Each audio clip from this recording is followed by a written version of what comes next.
A warm welcome to each one of you. So nice to see you this evening. And this is the Buddhist Art Workshop, virtual tour of the Victoria and Albert Museum in London. So I'll just go ahead and start sharing my slides.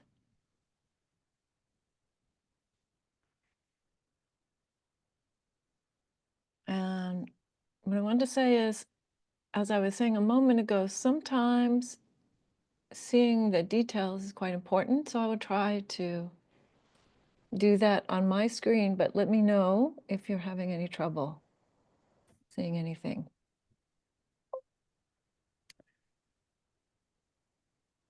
So, virtual art tour of the Victoria and Albert Museum. So this is a photo of the museum here. You can see it's quite a big building. Takes up probably like a full city block or so in London, in the South Kensington area of London. And this is the backside of that same building, where they have an interior courtyard and this nice little cafe and a beautiful fountain. And it's in London, and they house about 2.8 million objects, which relative to other types of museums isn't that huge. So it is a museum of design. So that's an important point for us looking at Buddhist art. It means Buddhist art isn't really central to their collection. It happens to be a facet of their collection because of the history of the museum, but it's not really their main focus. And many of the objects that we'll see here, as is true, I would say, of all of the museums, especially the older museums in England, are items that were purchased or gifted, or in some cases outright stolen or looted when England was a colonial power over various countries. And it's named, this Victoria and Albert, that's Queen Victoria and Prince Albert. That's who it's named after. And they were the ones who started this collection.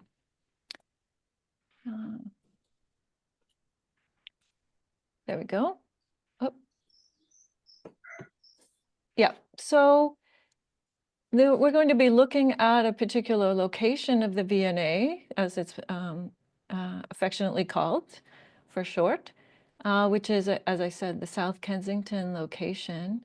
And they had about 3.1 million visitors in 2023. It's quite the busy place. This gentleman here in this photo, this is John Clark. He's a scholar of these sculpture made in metal from Ladakh, which is an area in the very northern part of India and Tibet. He's passed a few years ago, but he was the curator of these galleries for many, many years. And he was the one who created the space and the way that these stories are told using these images. And we studied actually his writings about how he designed these galleries as a curator when I was in the program at the Courtauld Institute of Art, doing my master's degree in Buddhist art history and conservation. So the V&A Kensington, South Kensington is also, oops, sorry, please go ahead and mute your microphone if you haven't done that already. The V&A South Kensington is also home to the National Art Library of Britain. That's this photo here on the left. And I spent quite a few hours there myself doing the much of the research for my degree. And it's a very, very beautiful library and quite old. They have many very unique pieces of literature. So we're going to look at the museum. There are two galleries. You can see Buddhism, as I said, is not their main thing, but it is a significant portion of the collection. And so we're going to look at two different galleries. This one here, which is just off the side entrance. It's close to an exhibition space where they do their special exhibitions, so it gets a fair amount of traffic actually. And then we're going to look secondly at this other area, which is very close to the front entrance of the building, this second part of the gallery.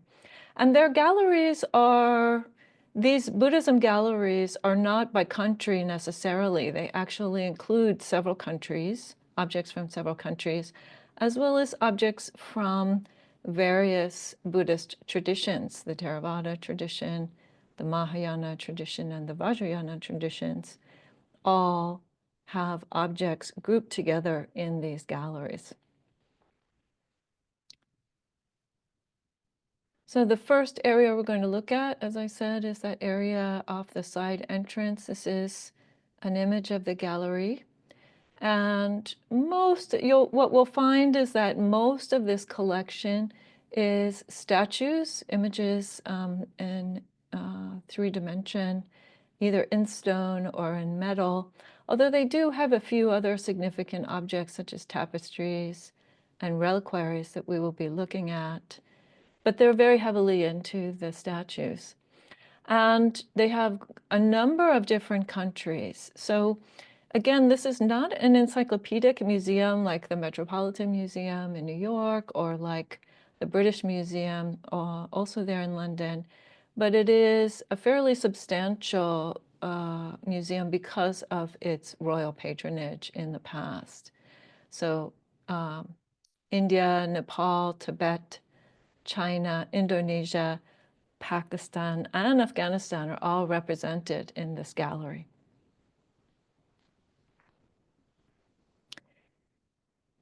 So just to give you a sense of the areas of the world that we're looking at, this is a map that is current political boundaries. And from the standpoint of art history, typically we wouldn't be referring to these boundaries. They're not that particularly helpful unless we're looking at contemporary art, which is not usually the focus of Buddhist art history. So, but nonetheless, it's helpful for us just to have a sense of where we are in the world. So this is the very large country of India and Pakistan and Afghanistan here, just to the northwest.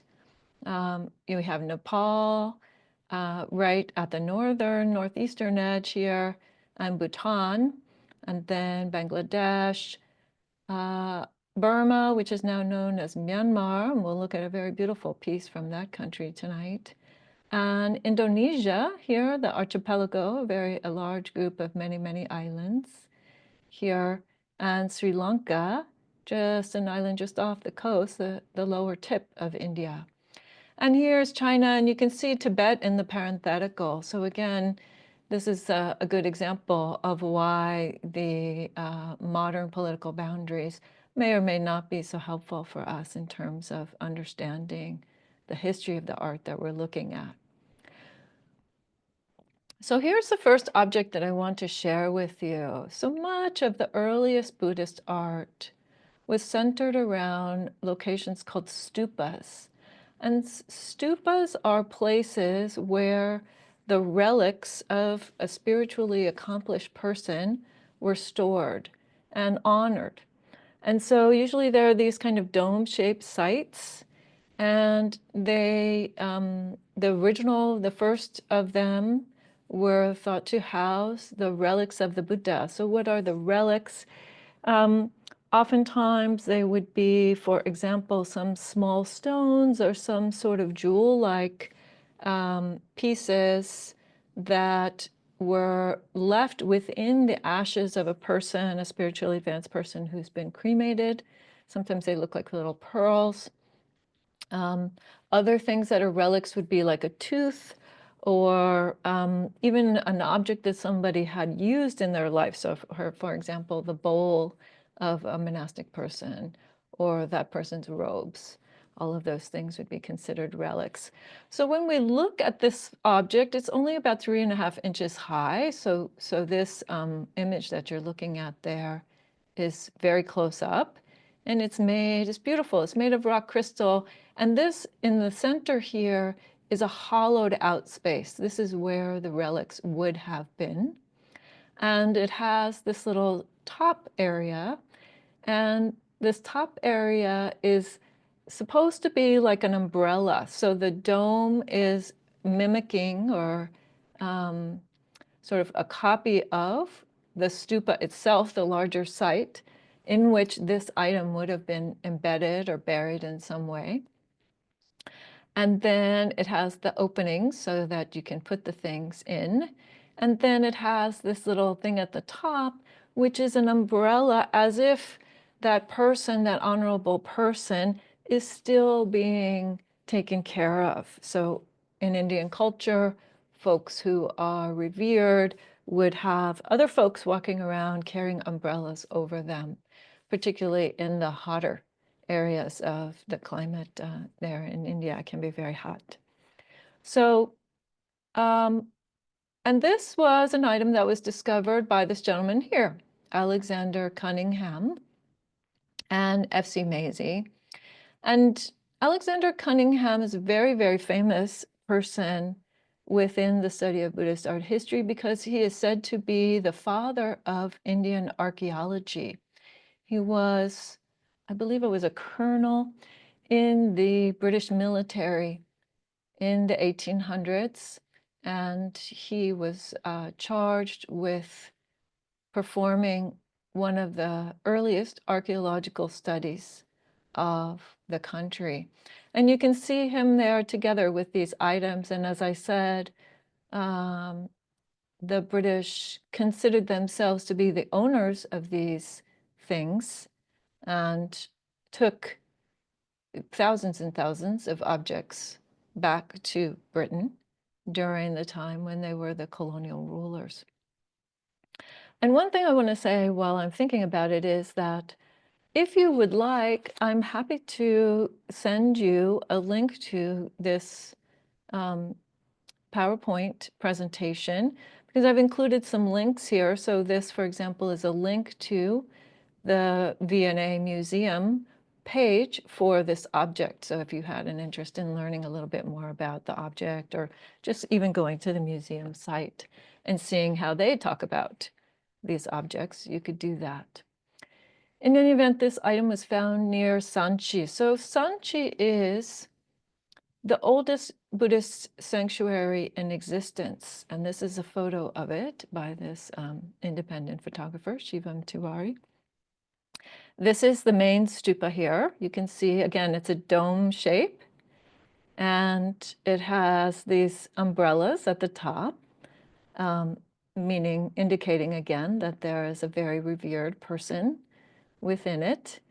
And the stupa at Sanchi, that you can barely see it here, is very famous for its gate. It has this beautiful gate at the front, carved gate, and all the way around. So this was a very common way in which people who at the time were generally illiterate would learn about Buddhism. They could come in and all along this gate and these inner walls, there would be reliefs that were telling the stories of the Buddha's life and of his teachings and even his previous lives.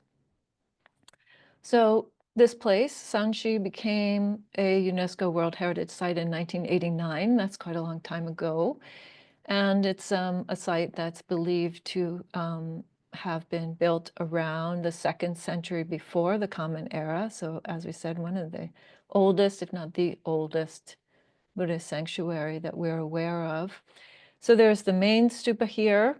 And then you can see there are smaller stupas also around. This one has lost much of its top there.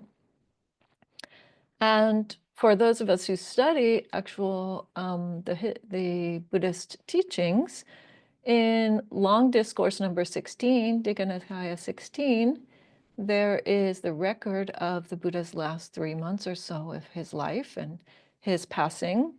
It purports to record what the Buddha's own instructions were about what to do with his remains. And he did talk about this and talk about people coming as a way to kind of increase their faith. And it also talks about how the relics were split up after the time of his death.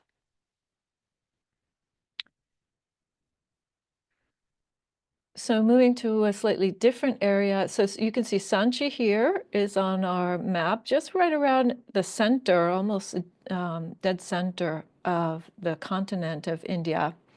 But we're going to look at some items from this area, which in ancient times was called Gandhara.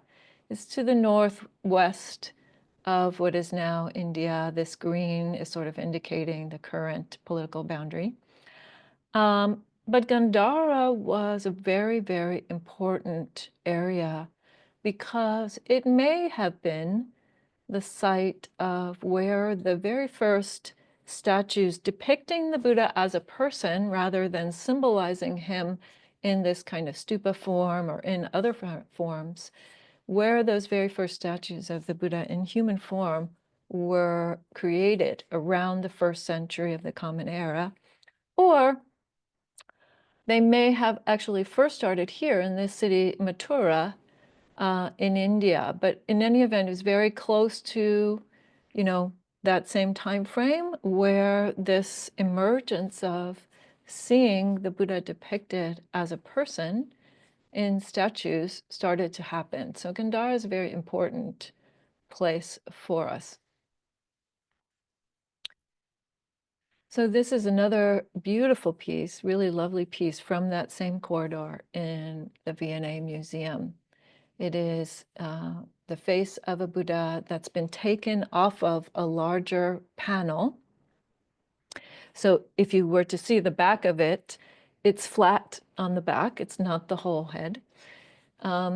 And the way that we know that this is a Buddha is primarily because of 2 aspects, 2 attributes. So we have this mark here on the forehead, just almost between the eyebrows. That's called the urna.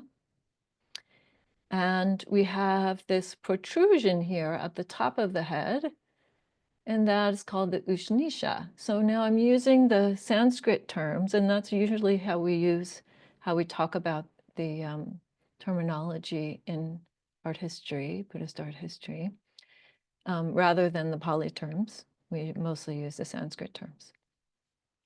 But in any event, those 2 are you could say, the primary markers of a Buddha image.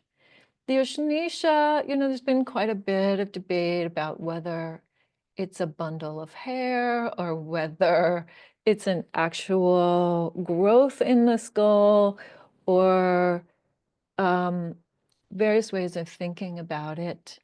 I would say most folks, sort of from the devotional standpoint, would understand that to be the way in which the Buddha's head grew because it needed to accommodate his growth in wisdom. That's usually how it would be explained.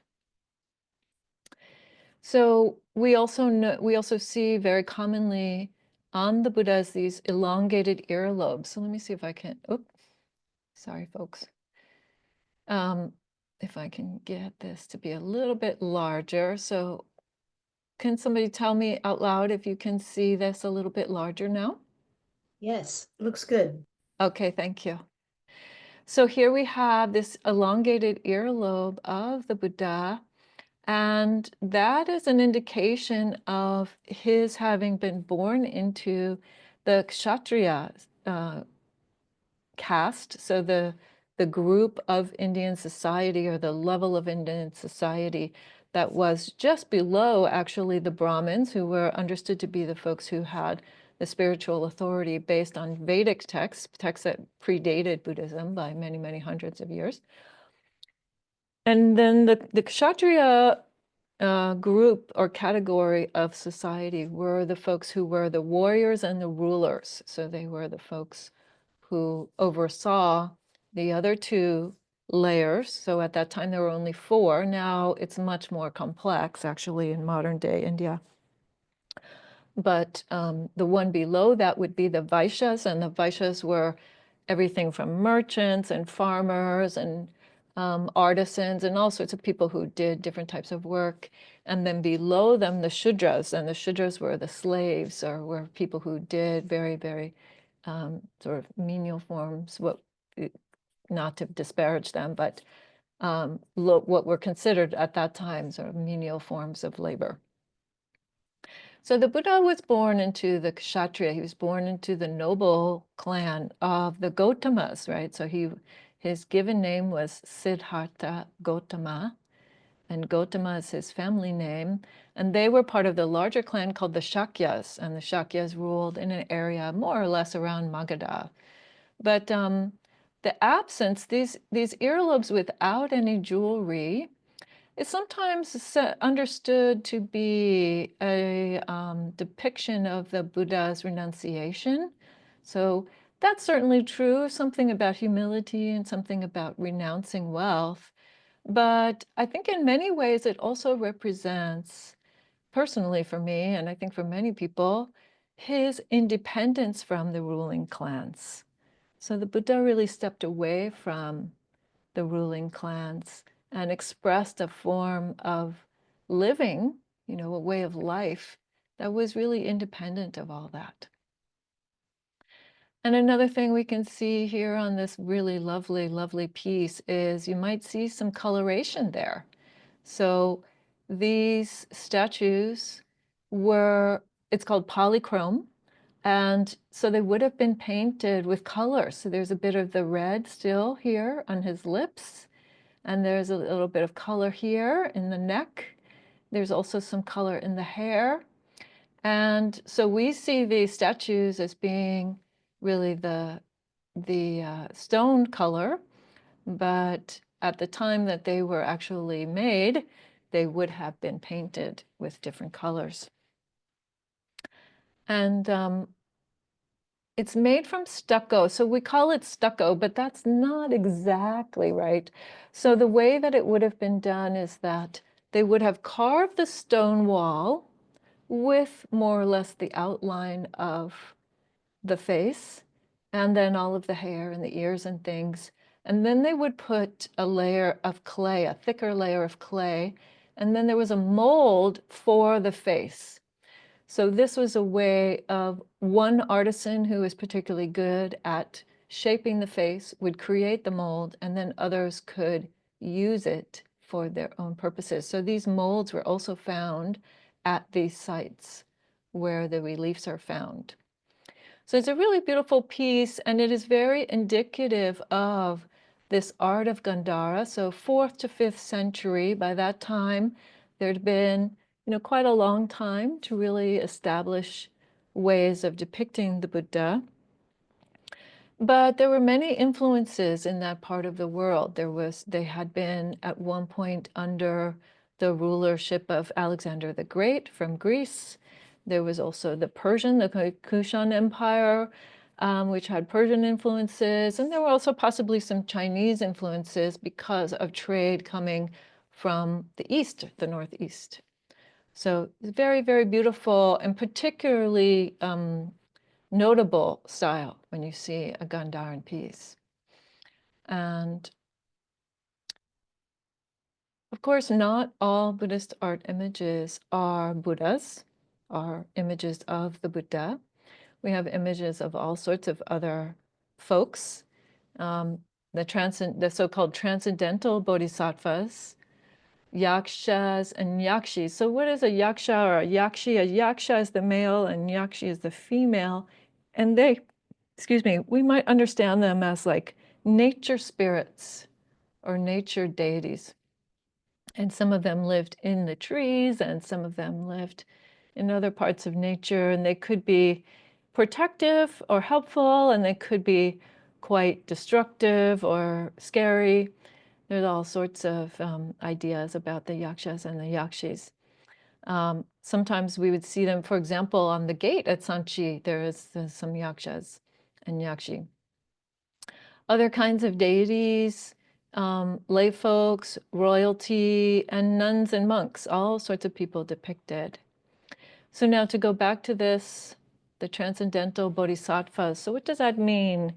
So the word bodhisattva was understood to be how the Buddha described himself before he was awakened. And it's two parts, bodhi, this word bodhi, which just means awakening. Yeah, and sattva is a being. So literally it means an awakening being, or it means someone who is on the path of enlightenment, but hasn't quite arrived at the full and complete freedom from suffering. But we have, and so that could be anybody. That could be you or I or anybody. And yet, then there come to be later these ideas about these bodhisattvas who are beyond a human capability, who are almost like deities in their powers to respond to the world or to take on other help for other beings. And so bodhisattvas also have this attribute of helping others to awaken. And so this is who that we're looking at right here, this very adorned gentleman on the right of your screen here. This is Maitreya. And Maitreya is the bodhisattva who will become the next Buddha. That's how he is understood. He's said to have received the prophecy, the prediction from Shakyamuni Buddha. And this is also an image from Gandhara. So it's made of this stone called schist. Schist is a very, very common kind of stone that's from that area of what is now Pakistan and Afghanistan. And this is only half of the piece. You can see that it's cut off here. So we don't know where the rest of it is. But this piece is already 46.8 inches high. So it is about, looking at it, it felt to me like about a life-size piece, maybe slightly smaller than life-size. And there are various ways that we can tell that this is a bodhisattva and not a Buddha. But we can tell that this is Maitreya in part because he has the urna, just like a Buddha. Yeah, he has this urna, which indicates that he is, again, a spiritually accomplished being. And we see what's left here of a halo behind him. So in our art history terms, we call that the nimbus. Nimbus is the halo that would be around the head. And you can see that, again, that there's a bit of it left, but not much. And he has this bundle of hair at the top. So his Ushnisha is not yet the full wisdom of the Buddha, but there's kind of a hint of that coming, so to speak, in the hair there. So I want to talk a little bit more about this piece. And there's this link here goes to a paper that I wrote, a study comparing this Maitreya to another Maitreya that is in a museum in California, and talking a little bit about how these images were understood. Why do we find so many of them? So, Maitreya represents a message of hope, of the future. He comes at a time when things are good, there's less disease, the crops grow well, it's a time of flourishing for human beings, and he comes and brings again the message of Buddhism. And so it's said that in Gandhara, at least from what the images that we have found, that folks have found, there are actually more Maitreya images than Buddha images in Gandhara. And that says something also about the kind of culture that there was there, right? So it's this very bustling area with a lot of trade, a lot of wine growing, a lot of folks who were merchants who had, done well for themselves in their lives. And yet they had this, they wanted this message of spiritual hope as well. So as I said, the future Buddha received Maitreya is the future Buddha who received the prediction from Shakyamuni Buddha. And we see that in the long discourse number 26, which is also linked here when you get the chance, if you're interested in that. He is one of the transcendental bodhisattvas. And part of the reason, again, this is very common in the bodhisattvas that we see this kind of very elaborate hair, this very elaborate jewelry, these very elaborate robes. So they were understood to have had the good karma to have a life of a certain amount of wealth and comfort prior to going into renunciation. That's how he was understood. So we see this is very typical, this type of adornment of a bodhisattva as contrasted with a Buddha. And we'll look at that in a minute.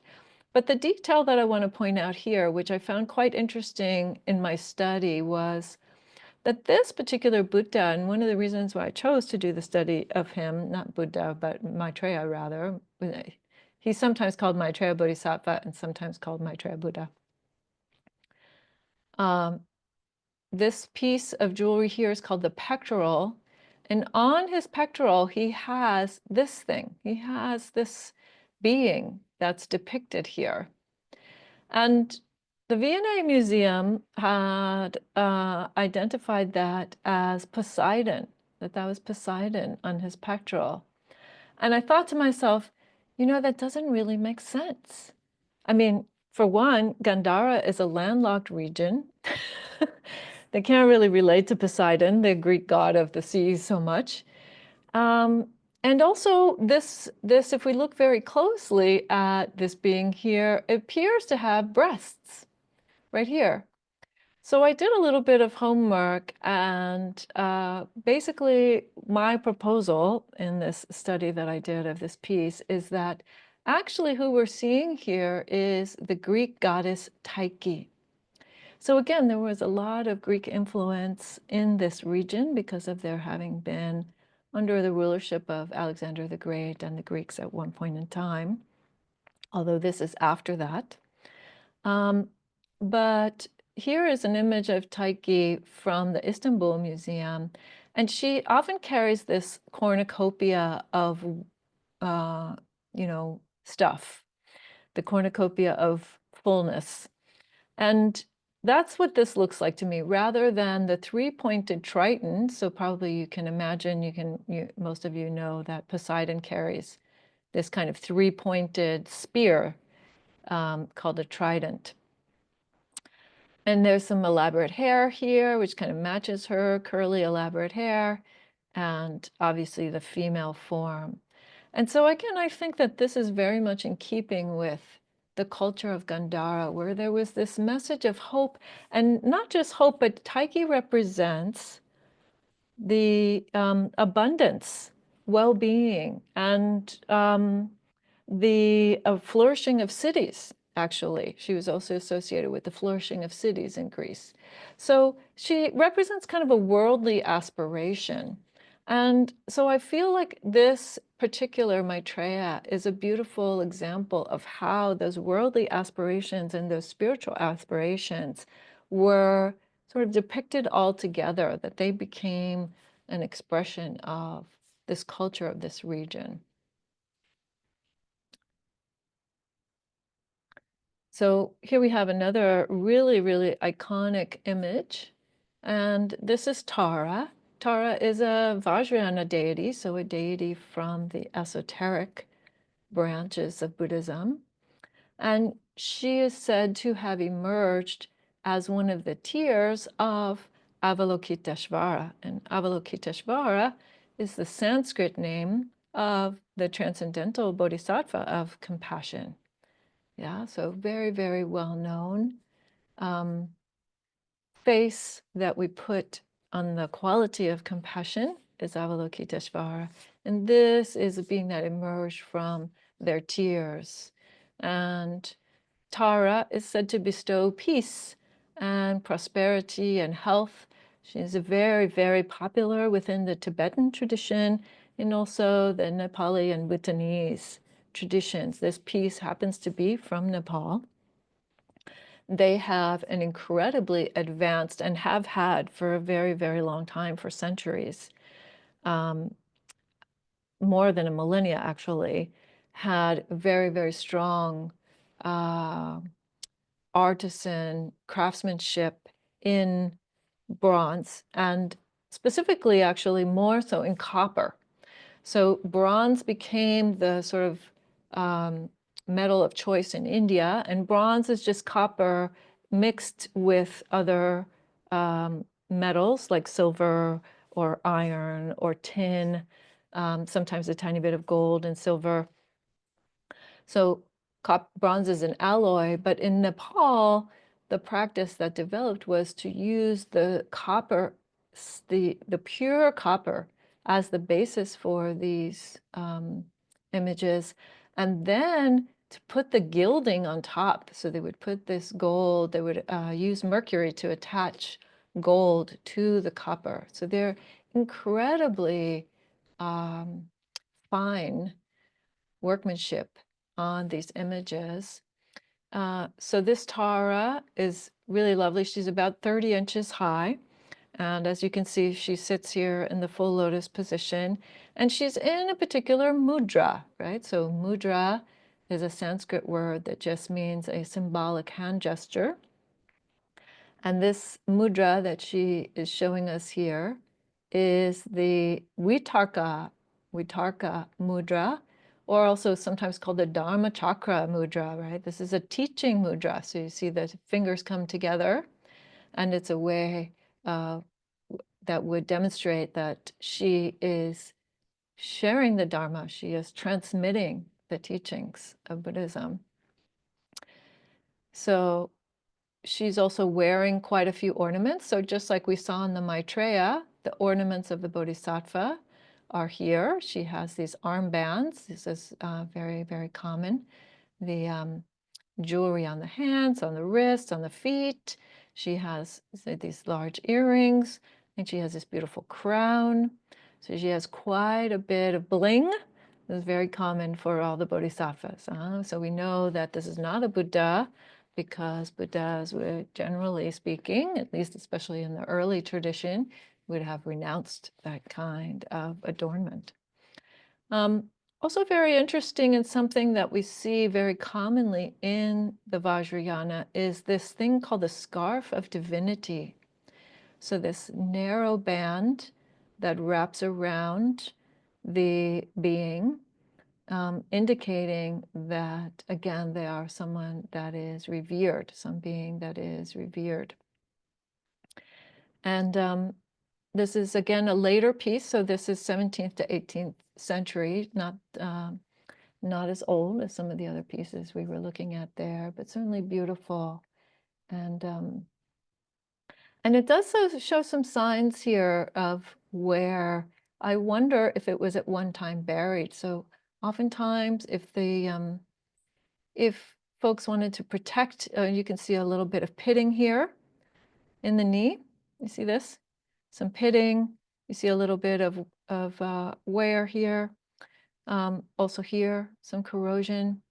So here, sometimes if there was either political or religious instability, or even, even again, sort of trade disputes or other things that were happening, people would bury their important statues to keep them out of harm's way. And sometimes they would end up buried for, hundreds of years. So we don't know. I don't know whether this piece was buried, but she does definitely show some signs of wear and tear.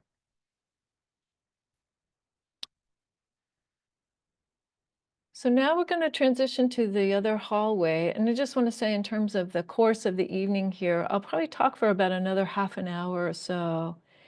And then I want to do a group activity where we'll break into some small groups and have a little bit of chat amongst ourselves.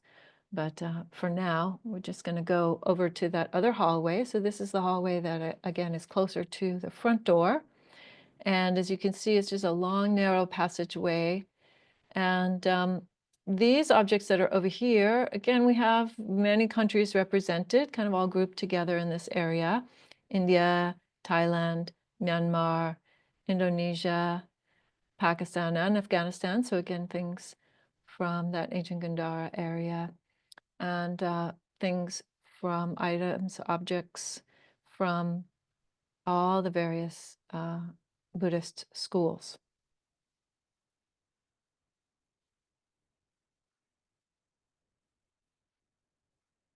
So this is a really lovely piece. It's a Buddha, and one of the themes that I want to draw out for us this evening is about how the features of the Buddha reflect the culture of where that object was made.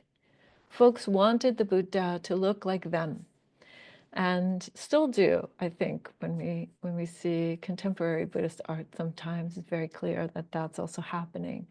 So this is a Buddha from what was previously called Burma and is now called Myanmar. Unfortunately, a place where there has been an ongoing civil war that's quite destructive, that's happening right now.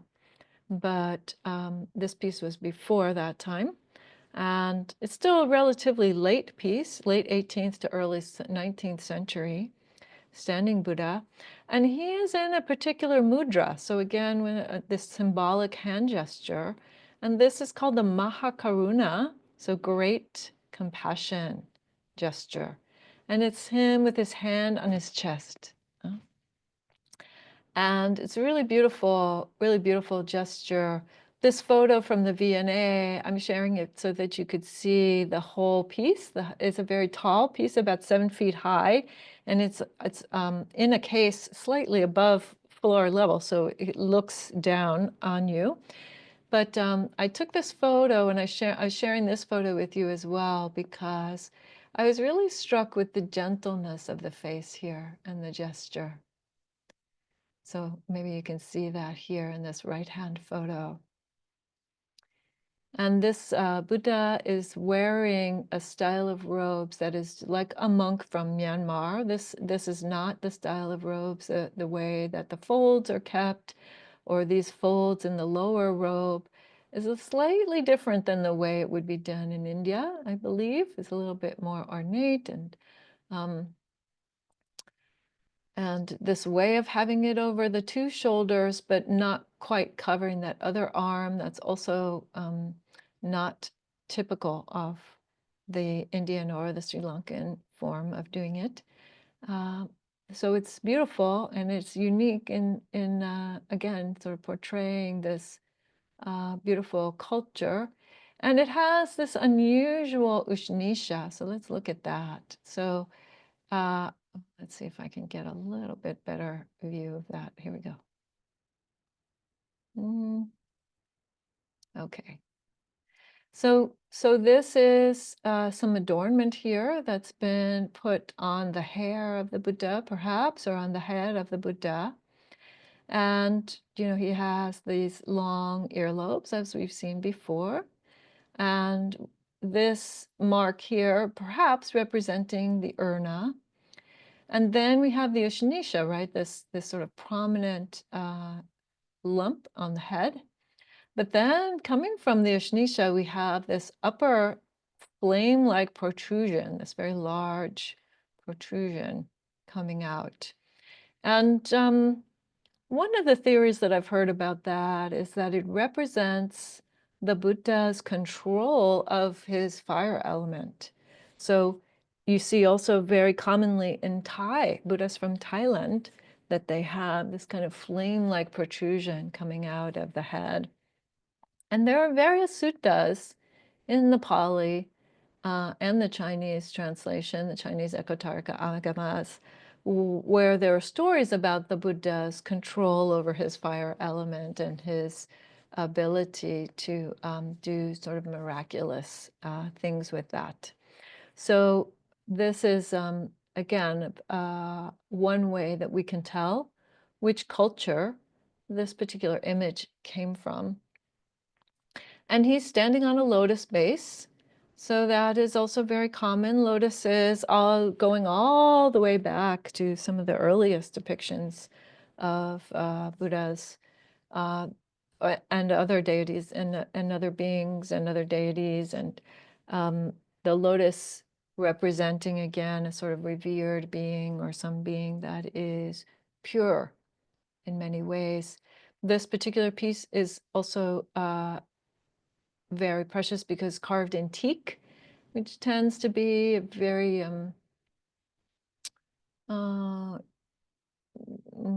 fragile type of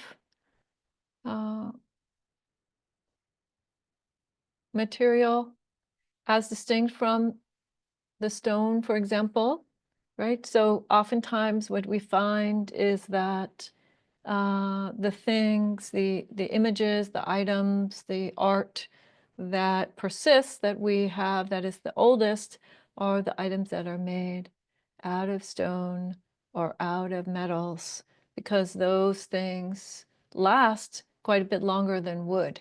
So the wood tends to deteriorate, and to have older pieces in wood is quite rare.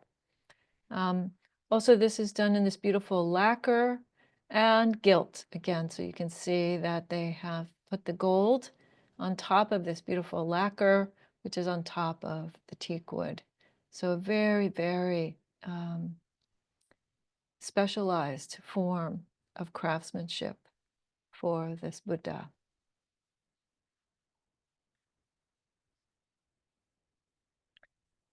Yeah, and so this is looking at another country. So again, still in that hallway, there are all sorts of different images from different countries.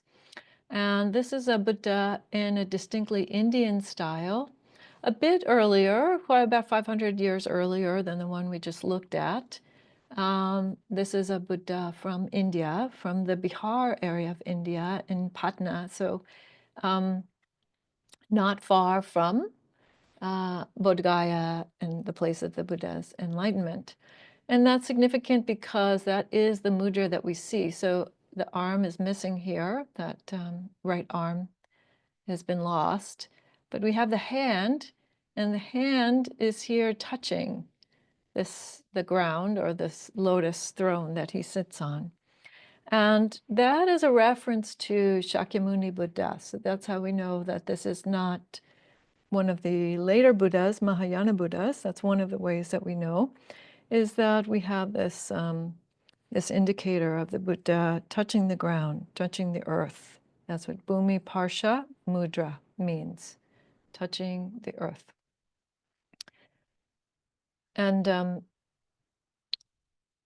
Bhumi is the earth and Parsha is the touching. And so the story as it goes is that the Buddha was seated under the Bodhi tree, and he, Mara, you could say the embodiment of his shadow side, or some people would refer to Mara as a kind of devil, or a obstructor of those who want to do wholesome things with their lives, waking up being one of them.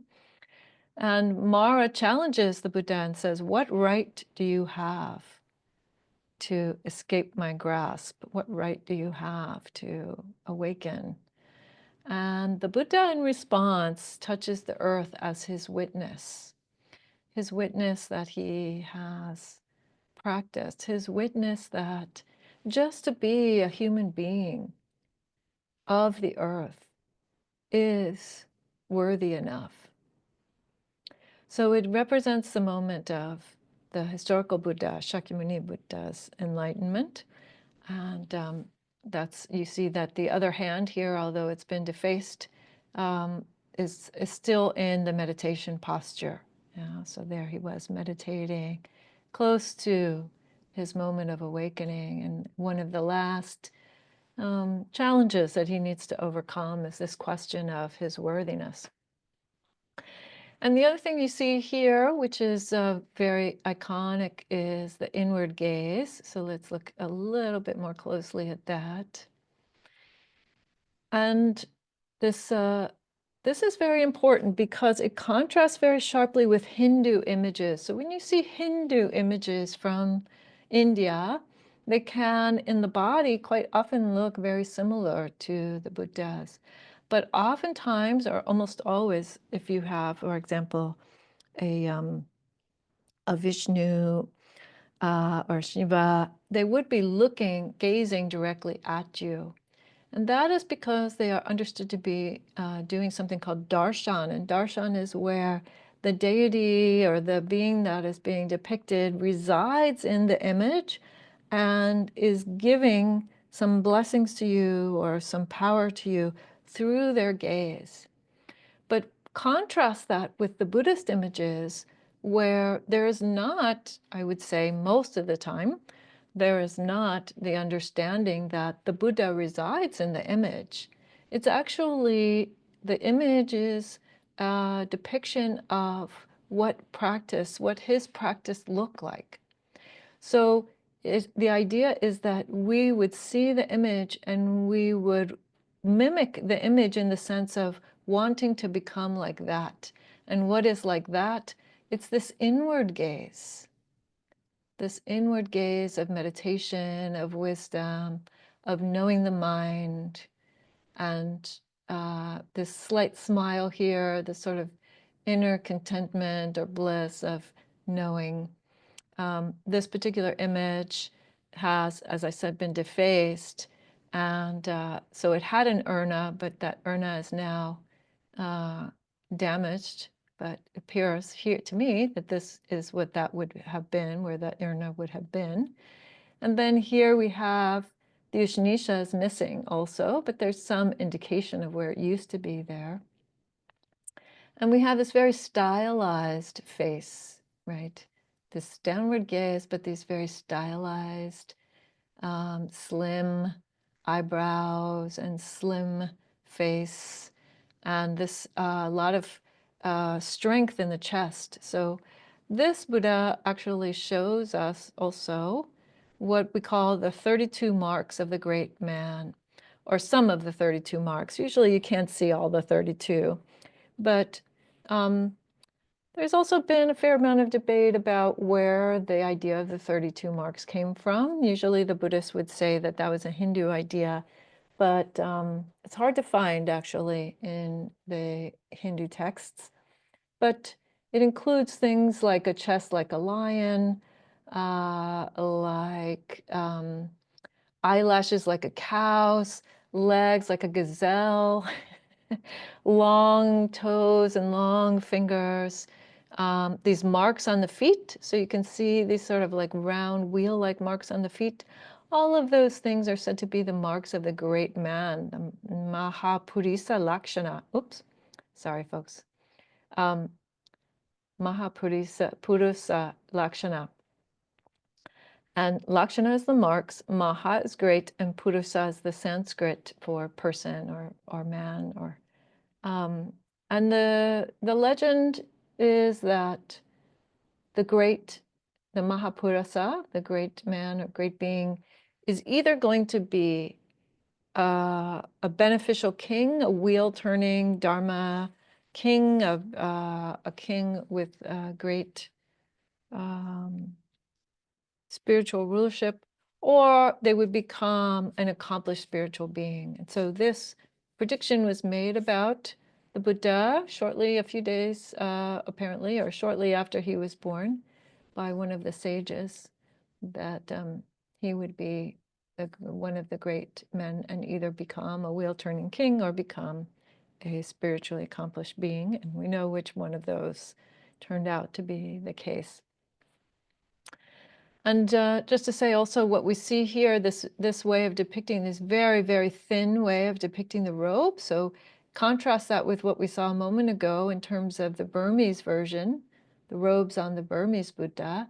Right here, you barely even can tell that this person is dressed. And it's only because we have these very fine indicators of the edges of the robe. You have a little piece of the edge of the robe here, a little piece here where it's coming over the shoulder, but basically it's over only one shoulder. And that from the sort of early Buddhist perspective would indicate that the Buddha was practicing either on his own or in the company of other monastics. He would not wear his robes this way when he was out to collect alms, for example, which makes sense in the context of this story of his enlightenment. And there's no adornment on him. There's no jewelry whatsoever, no crowns, no necklaces at all, because he has renounced those things. So this item is made out of this beautiful, beautiful black basalt stone. It's 47 inches high, so it's pretty imposing expression of the Buddha, seated Buddha.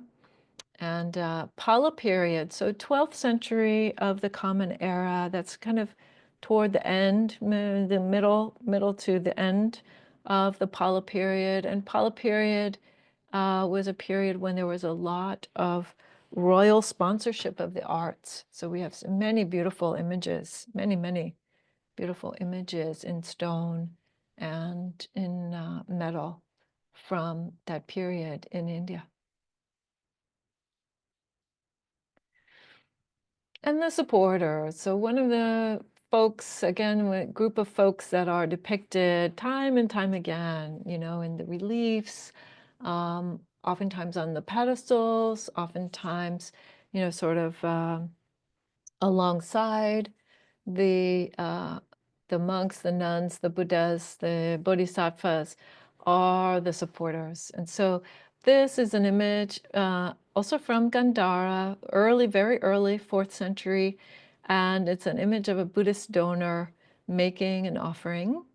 And one of the things that I find very interesting about this is that it tells us something about the form of dress of the culture of that time.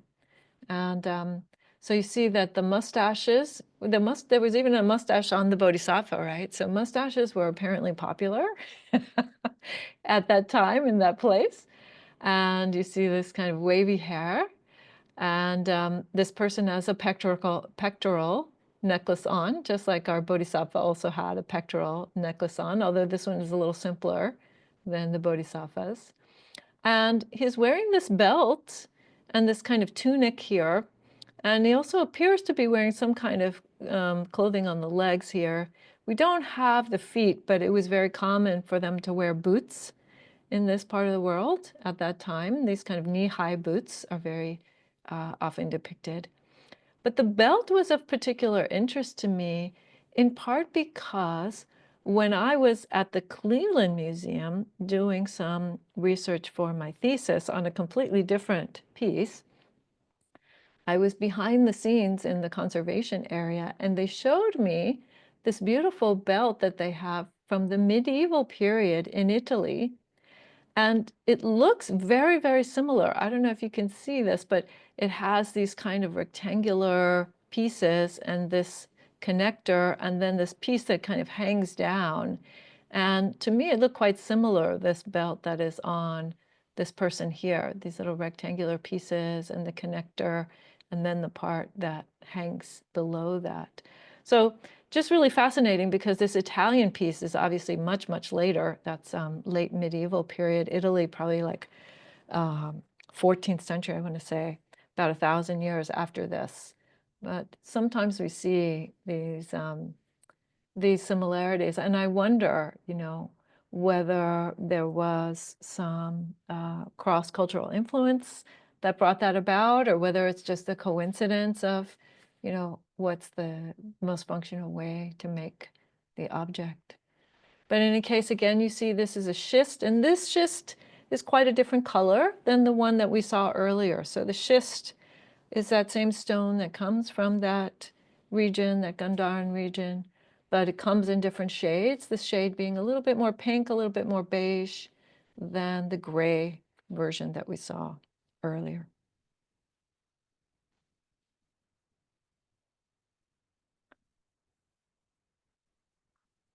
All right, and then one more piece, and then I'm going to stop for a moment and we'll do a little bit of a group discussion. So again, looking at the Buddha's features, we see that the Buddhas and the Bodhisattvas are depicted in ways that are according to the culture and according to the way that people saw themselves. So this is a very beautiful tapestry that really caught my eye. I would always stop by and see it whenever I was at the V&A. And It is said to be a depiction of Maitreya. So again, Maitreya Bodhisattva. And if you see this and think about that Maitreya Bodhisattva that we looked at earlier, wow, what a difference, right? Quite different idea of what Maitreya would look like, the future Buddha would look like. So here, Maitreya looks like a Buddha already. Yeah, he has no jewelry. He has a nishnisha. There's a tiny little urna there that we can see. He's got his flame coming out of his nishnisha already.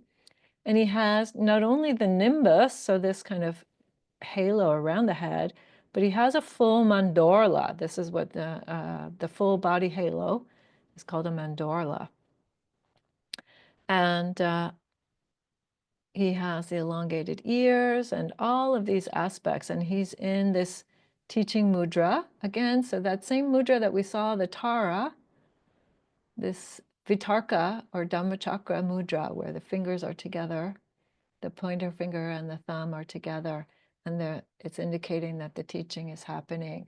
And he's sitting in full lotus, and these very fairly ornate robes, but nonetheless not lay clothes. And again, he has the robe over the shoulder, but in the way that is indicative of, not indicative of the Indian and the Sri Lankan traditions, but more of the East Asian and yeah, Southeast Asian traditions. So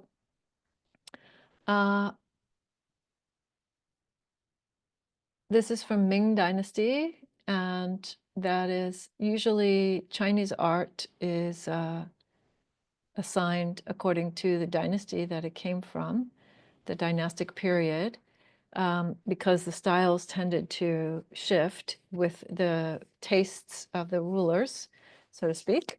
And Qing Dynasty is, that you can see here, this particular piece is actually dated specifically 1777, so 18th century of the Common Era. And it's a larger piece, about 30 inches high, not 30 inches this piece, but the whole thing, right? So it's a very traditional, you could say, Chinese way of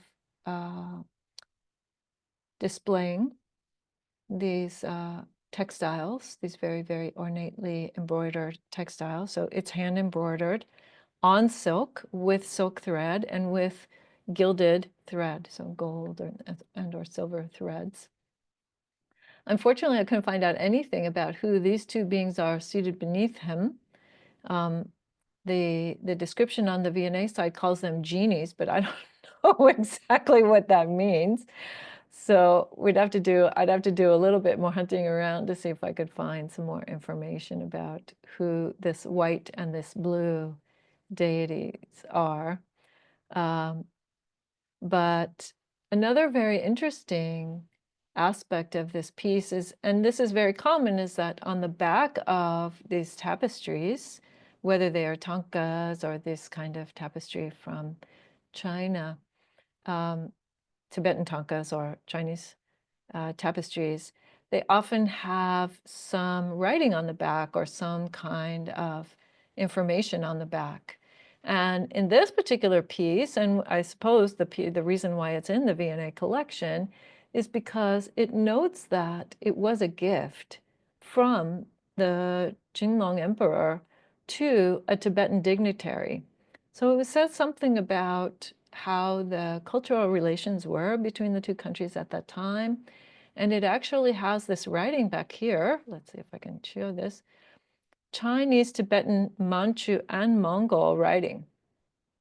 So 4 languages are shown here, telling the story of the date and the gifting of this piece to a particular person from the emperor.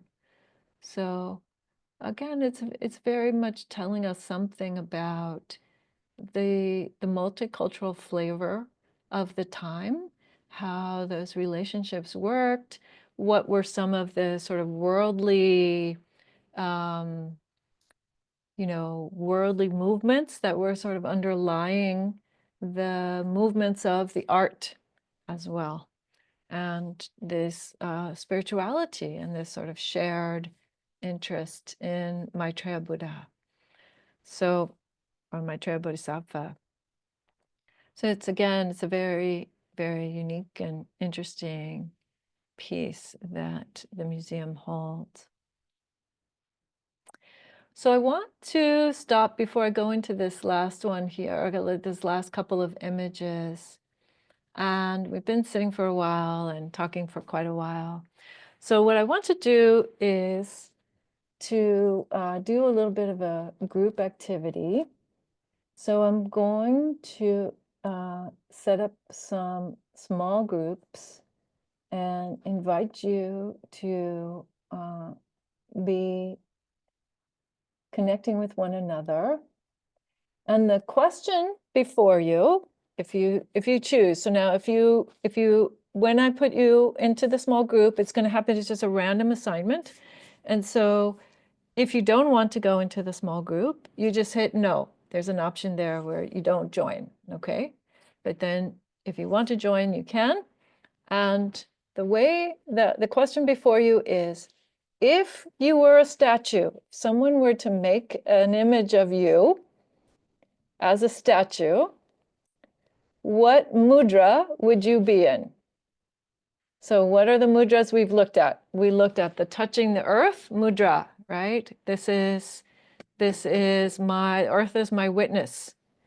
We looked at the great compassion mudra, right? We looked at the teaching mudra, transmitting the Dharma, Dhammachakra mudra.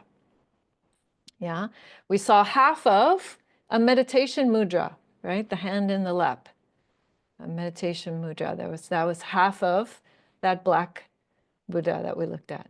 Yeah. So you've seen a variety of mudras, and just for fun, you could say, if you were a statue, if somebody were to make an image of you, a statue of you, what mudra would you ask them to put you in? Goodbye. Hello. All right, everybody, welcome back.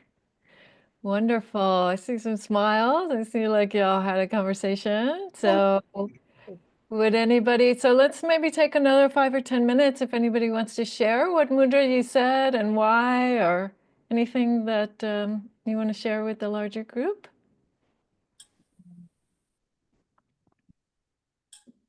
Well, I will speak for myself, but as part of our breakout room of 4 folks, we were of like mind and heart in our breakout room. I had said, actually, and Susan and I had both said that if we were to be a statue, we would probably be touching the earth statue. Oh. Because the earth and the web of life, interdependence, interbeing, all very important to us. And I also suggested, as did basically everybody in our group, that we would start there, but the Mahakaruna Mudra would be our aspirational one that we would all like to practice and become that one. But we would probably start with, we're not, but that's our intention. So it was a wonderful group. Nice, nice. All right. Other folks, anybody else want to share?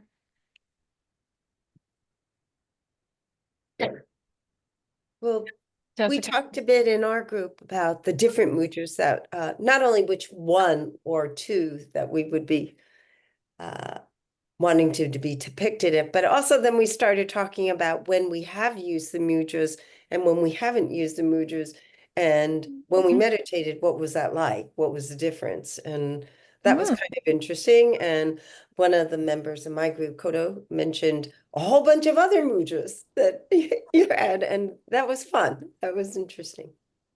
Great, great. Wonderful. Yeah, the Spanish-speaking group got together here, Claudia, Amparo, and myself, and I said, and Amparo went first, and she said Mahakaruna also, and I said, yeah, that would be mine, I think, Mahakaruna. So, Yeah. Yeah.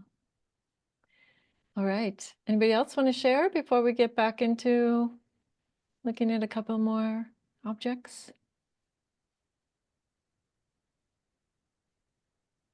Oh, Krista's coming back on. She's been kind of on and off there. Okay. Great. Let's go ahead and jump back into the slides then.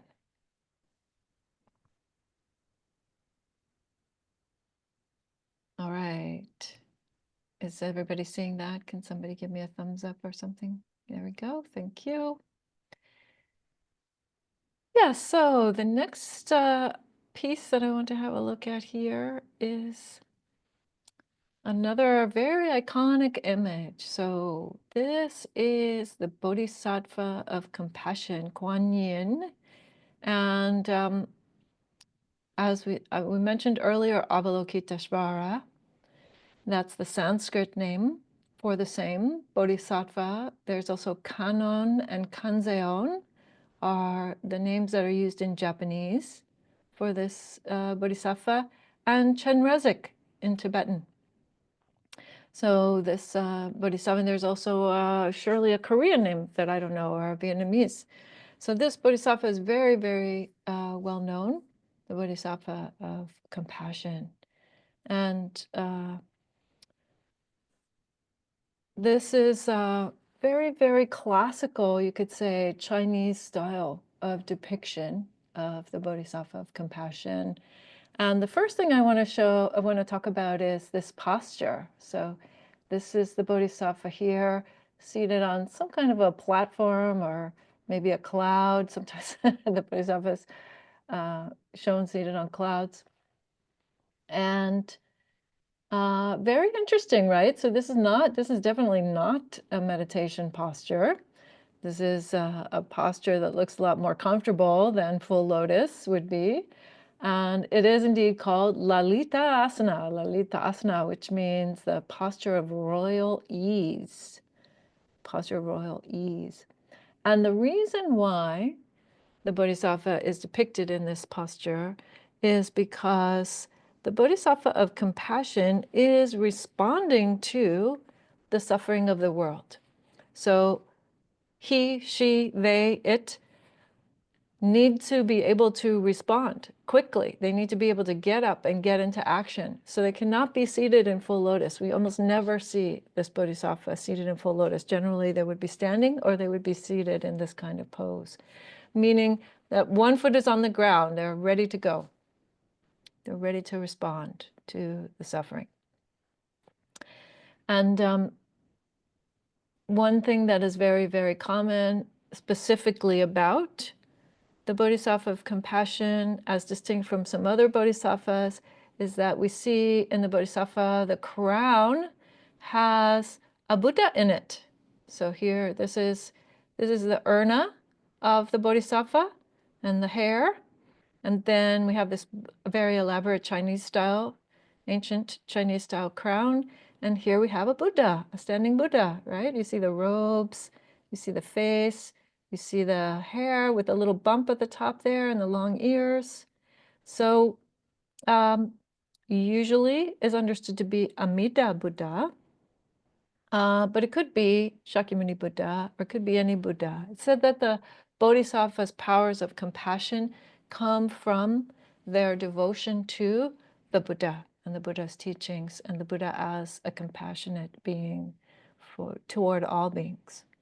So that's why usually the Bodhisattva has a Buddha in their crown. That's one way you can tell oftentimes a Kannon or a Guanyin or a Avalokiteshvara from the other Bodhisattvas. So there are other Bodhisattvas, as we saw, like Maitreya. There's also Samantabhadra, which is the Bodhisattva of work, of action, of activity. There's Manjushri. Manjushri is one of the very, very revered, very favorites of Chinese Buddhism also. That is the Bodhisattva of wisdom. Bodhisattva of wisdom.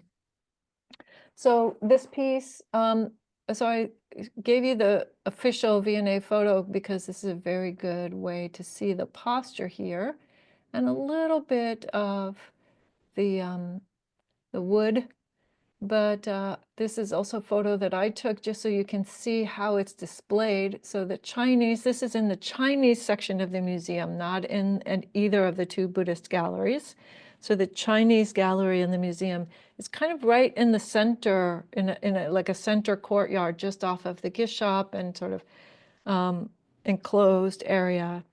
And it has many different types of items. So you can see behind the Bodhisattva here, you have everything from sort of secular items like this kind of textile and these vases. And you also have a Buddha statue, and you have the Guan Yin statue.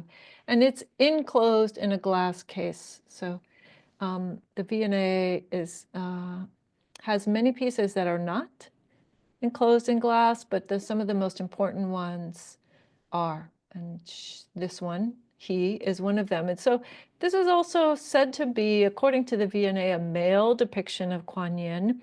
And I would say, maybe. Kuan Yin Bodhisattva in China comes to be known as almost exclusively female. And she has, you know, there are entire multi-story statues of Kuan Yin that are built to create devotional sites to her. She's very much understood as a her. And so is this a male depiction? Maybe. We could say, you know, it's hard to tell. It's hard to tell. So please go ahead and mute your mics again, if you would. And we'll have a little more time for comments and questions later on. But also, again, looking at the Bodhisattva, we see the jewelry is depicted here. But again, it's quite a different type of jewelry than the kind that we saw on the Indian and the Gandharan, right? So this is, again, a very Chinese style of showing the jewelry here and the earrings. And we see that this piece retains a lot of the paint. So as we said earlier, these images, when they were first made, were often painted in bright colors and not a solid piece of stone or wood without any coloration. Whoops. And so this piece is about 45 inches high, and it is, you know, pretty older piece. It's from Jin Dynasty, so dated to about 1200. And usually those older pieces get more respect, is one way to think about it. The Qing Dynasty aesthetic is not so popular with art historians as these older, you know, Jin Dynasty and previous to that aesthetic. So, and this piece is wood with a gesso, sort of clay covering, and then painted, lacquered, and again gilded in certain spots, gilded in certain areas. And again, we see here the downward gaze. So now there are two ways to understand. We see, first of all, these very prominent ears, and we see a downward gaze. And that has to do with the name. So Avalokiteshvara, this original name, the Sanskrit name for the Bodhisattva, can be translated two ways. It can be translated as one who looks down from on high, or one who looks down from above. So a sense of a protector, a sense of somebody who is watching over you in a positive way. And so that's why we almost always see the Bodhisattva also depicted with these downward cast eyes. And we ideally see them displayed in this way where the eyes are above you. In the V&A, they didn't quite get that. It is a little bit low, actually, this one, the way that is displayed, but almost. And then the other way of translating this name of Avalokiteshvara, and I would say probably the more common way, is the one who hears the cries of the world, the one who hears the cries of suffering of the world. And that is important aspect of Avalokiteshvara or of Guan Yin, that they are able to hear and respond, able to endure the knowing of great suffering in the world, and to still have the strength of practice to meet that. And so it's also a beautiful aspiration. It's a beautiful way of talking about the aspiration of the path of compassion, and how to find our way to actually respond to the suffering that we see in the world in a skillful, wholesome way, guided by the Buddha's teachings. So all of that is incorporated into this beautiful depiction here. And again, this is a very classical way, Chinese way of showing that that bodhisattva. And when we were in China, maybe if you come to another art workshop that I'll do on Chinese art, we'll see another one, very beautiful, slightly larger than this one. Yeah, and then the last piece that I wanted to talk about tonight, so we're running kind of a little bit fast here, a little bit early, is this piece that I mentioned also during the previous art workshop, the first one. So this is the second one. And this piece is an example of shared ownership.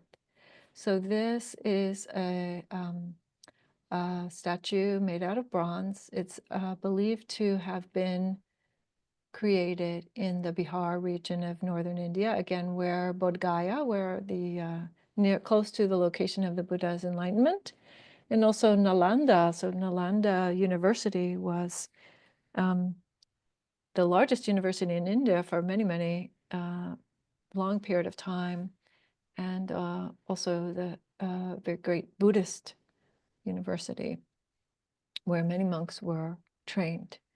And although this piece was discovered in Tibet, it is, because of its style, believed to have originated in northern India.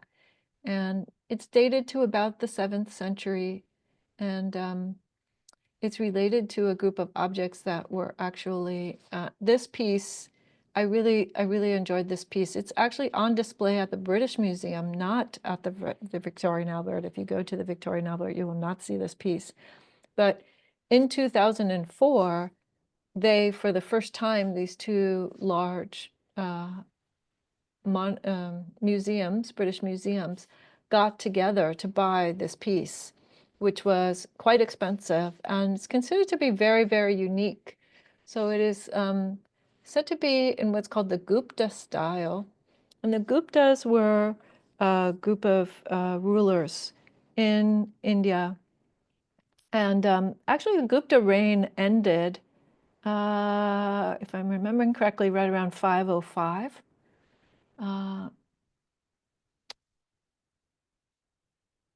Yeah, I think that's correct. And they were not particularly patrons of the arts. In fact, there are only 3 or 4 known statues, known pieces of art that are actually Jain and not Buddhist from their period of time. They were not particularly patrons of the arts. But nonetheless, it was a time when India was doing well in terms of its economy, in terms of its culture, in terms of enough peace and stability that people could apply themselves to the arts. And so this kind of bronze casting really took on a new renewed interest in India. And bronze casting in India has a very old history. It goes back all the way to the Indus civilization, thousands of years before the Common Era. And then there was a long period of time where there wasn't any. And then again, it started to arise. And we see these depictions of the Buddha. And quite beautiful. Again, we have the Ushnisha, so this protrusion indicating the Buddha's wisdom. And we have these elongated and empty earlobes, so no jewelry, meaning renunciation and freedom or independence from the ruling classes. He is here in what is called abhaya mudra. So abhaya means giving fearlessness or giving people a sense of safety. And could be done in either hand. I think it is most often done in the right hand. And he's wearing this robes over the two shoulders. And what that means in the Indian and in the Sri Lankan tradition, the early Theravada style tradition, or what we call Nikaya style Buddhism, means that he's traveling, that he's outside the monastery. So when we go out to teach, or when we go out to collect alms, the monastics would wear their robes over the two shoulders in this way where it wraps around the front and down both arms, and then one end is held in the left hand. So this is a sort of stylized depiction of that by somebody who obviously wasn't a monastic, and that's fine, that's good. Actually, it tells us also something about the artisan who made this piece. But that's what this is in the hand here. And so, and then we have this kind of beautiful slight flare of the robes here. And we have this little mark here at the waist, which indicates the second robe, this lower robe. That's the cord underneath the top robe. And we have the fact that he's masculine. We have the very prominent male organs there. And then there's this part at the bottom here where the foot is raised. And this is kind of an interesting point because, so together, to me, as somebody who's been in that form, I look at this and I see many indications of travel. The Buddha's walking, he's got one foot lifted, he has his robe in the form of being outside the monastery, he has this indicator of safe, I'm safe, as in if you're meeting people who I've never seen you before, or you might encounter them and give that mudra. So to me, there's a lot of indication of travel here, and yet the British actually made a pedestal for this image where you can't see that the foot is lifted. So I don't know whether they thought that this was a flaw, or maybe they just didn't actually sort of get the whole rubric that's happening here, the whole vibe of the traveling situation. But to me, that's very clearly what this is. And therefore, this is one of a group of objects that was made for pilgrims, people who could relate to what it meant to be out and about, traveling by walking, and, trying to establish a sense of safety in the world. So there was a very interesting study done of this piece and another group of pieces. And this ultimately, the very first presentation that I made there in the British Museum about Buddhist art history was, other than, tours and things that I had done here, my first presentation over there in Britain was on this piece. And I was very inspired by this piece, and it's related to actually 4 other pieces. And I did my thesis on, and you can find that on the Dassanaya website, my thesis on the 4 other images, bronze statues that are related to this one. And this, what you have here in the center is a study that I used as part of my thesis that was done by the conservation team at the Metropolitan Museum in New York. And they x-rayed these statues and found out something about the form of casting, that there's a very innovative form of doing the casting of these objects. It's using a method called the lost wax casting method, which is still actually in use today in many parts of the world. But they had a unique variation of it, which is what these little marks are, indicating these sort of channels that they used in order to make the piece lighter. So a piece like this might weigh something like 10 pounds or 11 pounds for a 14-inch high, actually probably even less than that. For this 14-inch high piece, the piece in the Cleveland is the one that was weighed. And theirs is the one that's about 10.5 pounds. And it has a pedestal. So this one would weigh even less than that. And for something that's made out of bronze, it's quite interesting. It's quite light. And so the process involves actually starting with clay and building up wax over the clay, and then another layer of clay that creates this mold. And I could say a whole lot more about that. Maybe we'll do a special thing on the thesis another time. But again, it's a very, very sophisticated form of craftsmanship and that these artisans created in order to respond to the needs of the time. And this becomes really a turning point in practice. So I think one of the unintended consequences of this creative move by the artisans to make smaller, more portable, more mobile Buddhist statues that were lighter and that had this indication of travel, all of these things intended to be attractive to pilgrims or perhaps also merchants who were traveling through the area. Ultimately, it puts the image of the Buddha in the hands of individuals. So up until this point, if you were to see an image of the Buddha, either in stone or a cast object like this, it would have been much larger. It would have been at a stupa or at a monastery, or maybe in a royal palace. But it wasn't it was the kind of thing where you had to go to a sacred place.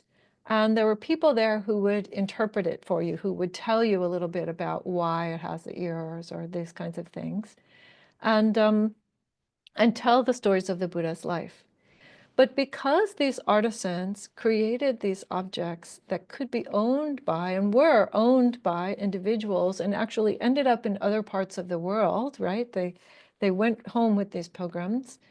Then there's a deep shift in the form of practice with these objects, right? So if you see a statue of Buddha at a stupa or at a monastery, and you have someone who's telling you the story of it, then the practice is about the life of this historical person and taking inspiration from that, perhaps learning something about his struggles or his karmic past. But once this object is in the hands of individuals, then it's taken out of that interpretive context. And this is a very important shift because I propose in my thesis that what happens then is that, again, as I was saying earlier about the basalt Buddha, that the way of practicing with the object then becomes about mimesis. It becomes about this way that we want to be like the person that this object is depicting. We want to be able to feel a sense of safety within ourselves and offering safety to the world. We want to have this sense of perhaps humility, this sense of wisdom, this sense of independence from the ruling clans, this sense of being able to move about in the world, to travel. And these are the things that then become the inspiration for the practitioners. Yeah, that isn't so much about the story of the historical Buddha as much as it is about the qualities of an awakened person that are being depicted here. So the serenity of the face, for example, is another way that folks would relate to it. So this is a very pivotal time, and yet because the artisans don't sign their pieces, so it's extremely rare. You notice that I've not said the name of an artisan either in any of the workshop that we had last time or this time, because it's extremely rare to find the name of an artisan. They didn't sign their pieces. They weren't actually, in many cases, identified in any way in the historical records or in the monastery records, for example. And because we don't know their names and there isn't this kind of cult of personality around them or this way of sort of making a big deal about them, then oftentimes what happened in the scholarship, in the art historical scholarship, was that they kind of got swept under the rug. They get treated as the sort of factors of production, if you will, as the kind of people behind the scenes who never really get to any kind of recognition about their contribution. And yet this creativity that these artisans showed with these pieces is really very much a driver in ways that that again had a profound impact and that they really didn't anticipate, but that they definitely had a role in by making the kinds of decisions that they did. So that is the piece that you can find. It's in the British Museum in the South Asia section. And it's a beautiful piece, definitely worth seeing. So that completes, actually, for today, the virtual tour of the Victoria and Albert Museum Buddhist art. And so now we have a bit more time for some comments, questions, reflections. I see some reflections happening there. I have a question. So I noticed that I think it was the Myanmar image that you had. All the feet and hands, all the fingers and toes were extended almost alien-like in terms of how even they were, and the feet seemed larger than any of the other portrayals. Why is that representation that way for that particular style? Yep. So this is, again, in the list of the 32 marks of the Mahapurusa Lakshana, so the 32 marks of the great, so-called great man or great person, is that the fingers and toes are elongated. And this becomes, over a period of time, longer and longer and longer. So in the Burmese tradition and in the Thai tradition, maybe you've seen also these Thai Buddhas that have these very, very, very graceful, but incredibly long kind of fingers and toes. And yeah, that's where that comes from. It's just kind of an extension. That idea just gets extended further and further as, time goes on in the later periods.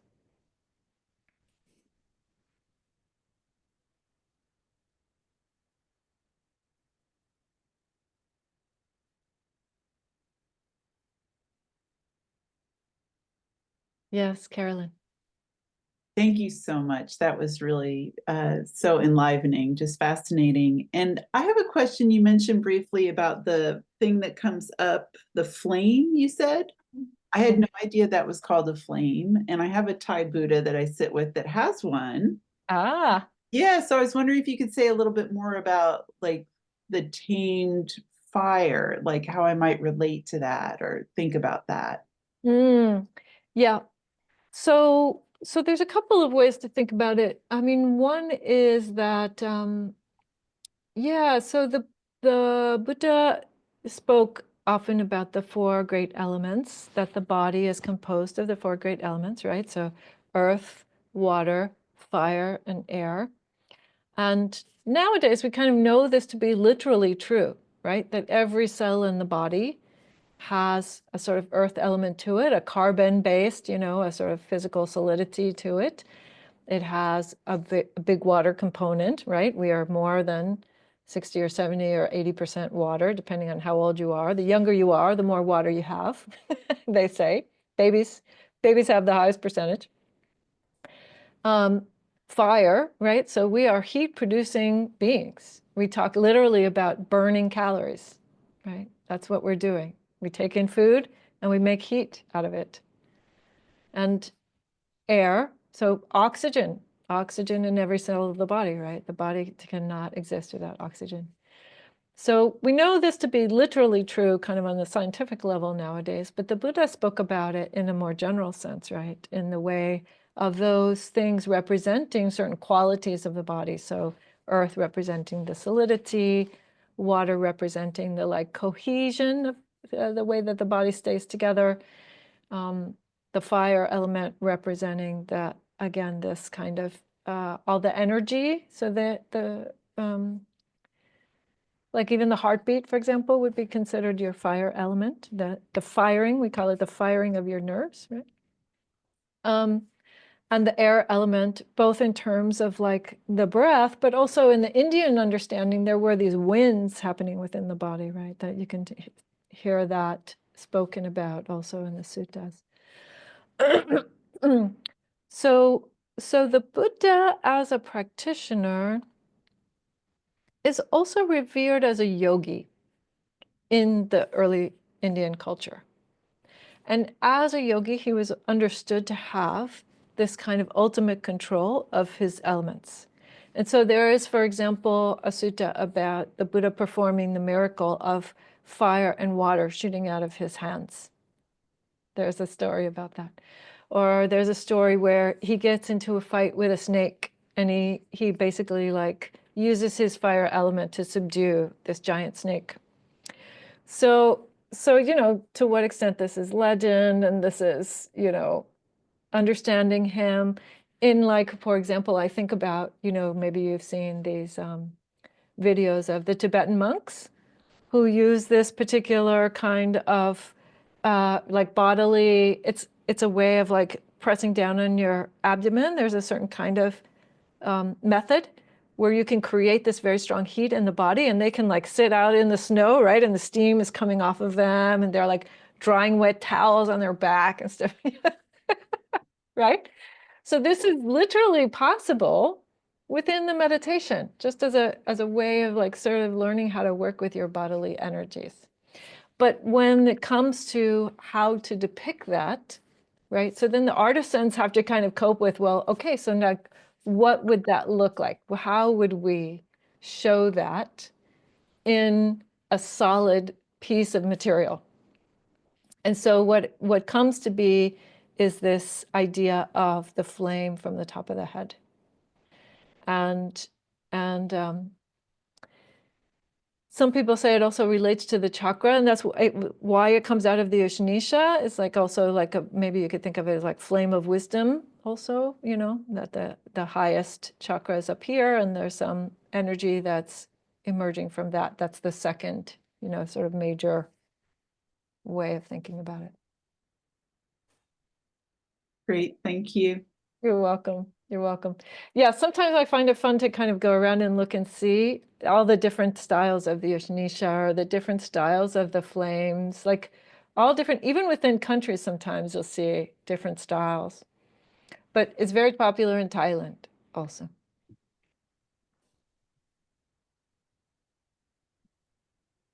Yes, Jessica. I was so excited to see that, is it from Bihar, the walking Buddha? Aha. Oh, Yes. I was so excited. It was a little bit of a different posture, but when I was in Thailand last year, I noticed seeing a lot of walking Buddhas. Mm. And the foot is a little farther apart. And so when I saw this one, I immediately thought, oh, it must be a walking Buddha, but from a different country or a different culture or region. The shape of the Buddha was very different because in Thailand, they're kind of longer and skinnier. Yes. They have things coming out of the Ushnisha that are pointier, sort of like Yeah. the almost like the Thai palace dancers, you know? Mhm, And mhm. anyway, it was exciting. So thank you. I was like, oh, I've not seen that anywhere else other than in Thailand. And I'm not sure why that is. I don't know if you had any thoughts about that. Well, actually, there is a scholar who did a whole study of this, and I'm trying to remember his name because I did actually call on his materials for my thesis. Maybe it'll come to me as I talk about it. But anyway, he did an entire article about studying why is it that even when the Buddha is understood to be walking, in the earliest depictions of him, we don't really see, there's this kind of convention of how it's shown, and it's shown with the feet at certain angles and things like that. But the actual walking Buddhas with like the heel lifted and the feet separated actually only start to happen in Southeast Asia. And why does that happen? And so on. He wrote a whole article about it. And it was really kind of fascinating because at the beginning, he's kind of arguing like there are no walking Buddhas until much later. But then he comes back and says, no, if you look at the previous way of doing it, there were these conventions that were kind of implying it. But yeah, I don't think we can say much more about it other than it's kind of a development that occurs later. But he did notice exactly as you did, Jessica, that it's slightly different in these Thai Buddhas, and it's much more explicit in that way. And yeah, for a second there, I thought he was going to argue that my Buddha wasn't walking, that there were no walking Buddhas before, but then he kind of says, no, there's this other conventional way of doing it. Yeah, So because your Buddha, it's much earlier than the Thai much. Buddha that I Yep. was much earlier, and it was a little stiller. It's more subtle. It's Mhm. Exactly. It is more subtle. And if you see those, hopefully I will have a chance to do a workshop on the other 4 pieces that I did my thesis on, but you'll see that they also are very subtle in the feet in terms of how it's showing the movement. Yeah.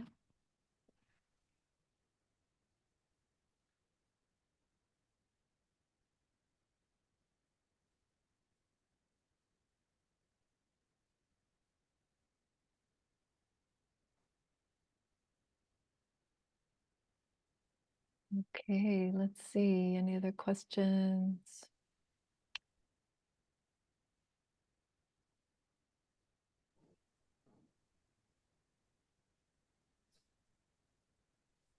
Julia, I see that you unmuted. Yeah, I'm but I so can't I'm in the see you dark. at all, so I'm not sure what's going I on. like to sit in the dark. It's quiet, it's peaceful. The significance of the walking Buddha, is that the teaching? The significance of the walking Buddha is, yes, that he's out teaching. He's out on, he's not carrying his bowl. So he's out of the monastery, and he's not necessarily out of the monastery in order to collect his meal because he doesn't have his bowl with him. So yes, we think that he's out teaching, and that's why he's also in this mudra of fearlessness. And again, I think it was just like people could relate to that. They might have seen monks walking around in their neighborhood, in their towns, or they might be pilgrims. They might be monks themselves, or they might be folks who are just on pilgrimage, from other parts of the world. Already by that time, there were folks who were coming from China. There's a very famous monk, I Ching, who came over from China around that time. There were monks from Sri Lanka who were coming. So already by that time, that was a very popular pilgrimage route. Thank you. Yep, you're welcome. I think one teacher had mentioned that, or one of the docents in one of the museums or something in Asia said something about, well, it's kind of like there's the 4 different meditation postures. So there's the sitting, you'll see the sitting Buddha, the standing Buddha, reclining, Right, lying and down. then walking Lying down. meditation. Mm-hmm. Of course, my least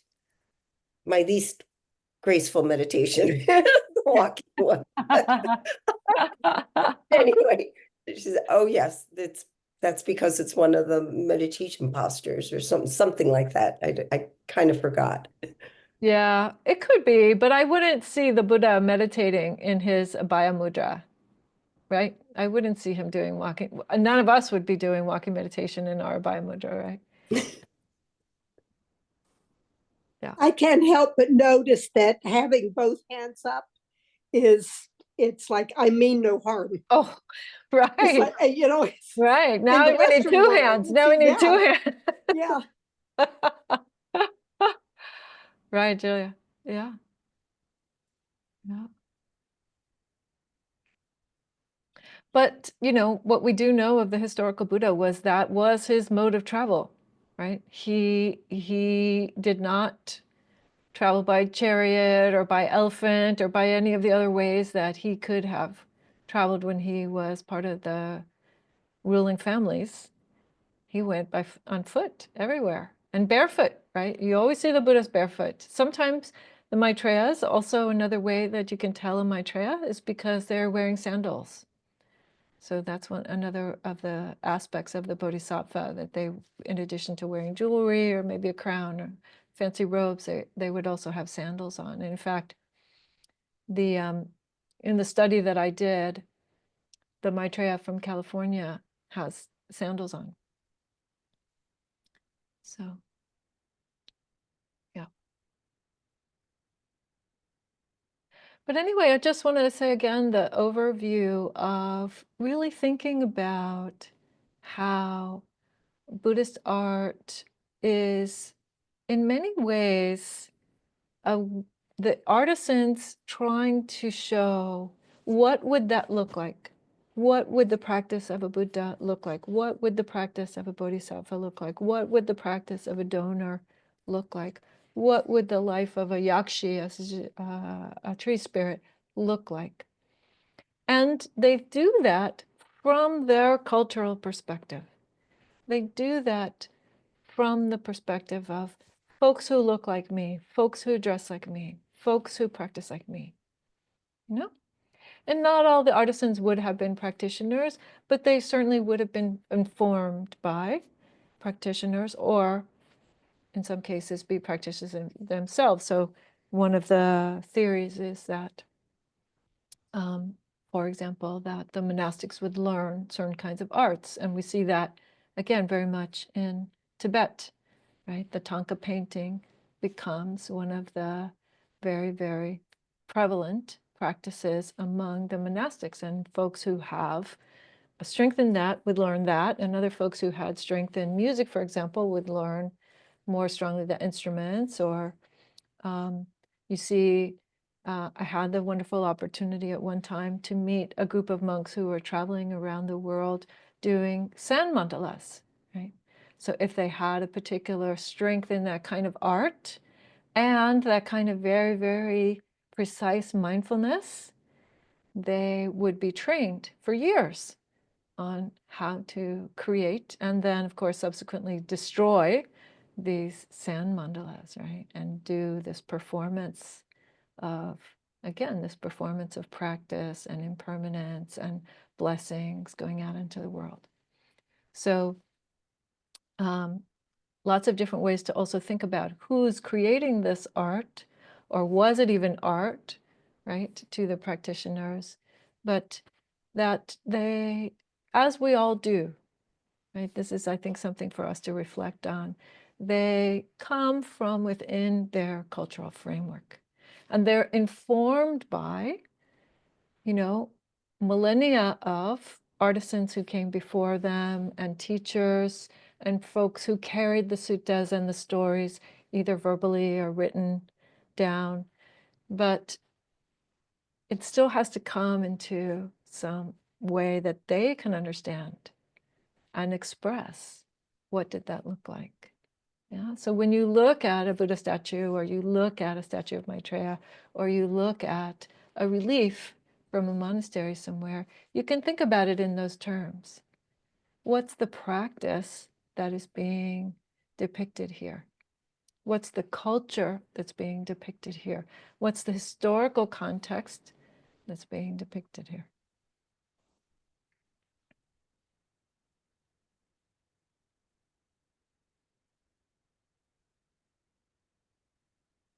Okay, so we're running a little bit early. Okay, but we have one more. So, Claudia, te voy a quitar de la interpretación para que puedas hacer una pregunta. Okay, please. Yeah. So also my understanding is many of these statues and were also motivated by the royal families, no? When they were Buddhists themselves, and then they asked the artisans to make these depictions, no? These statues of, in China, for example, a lot, no? In India, I don't know.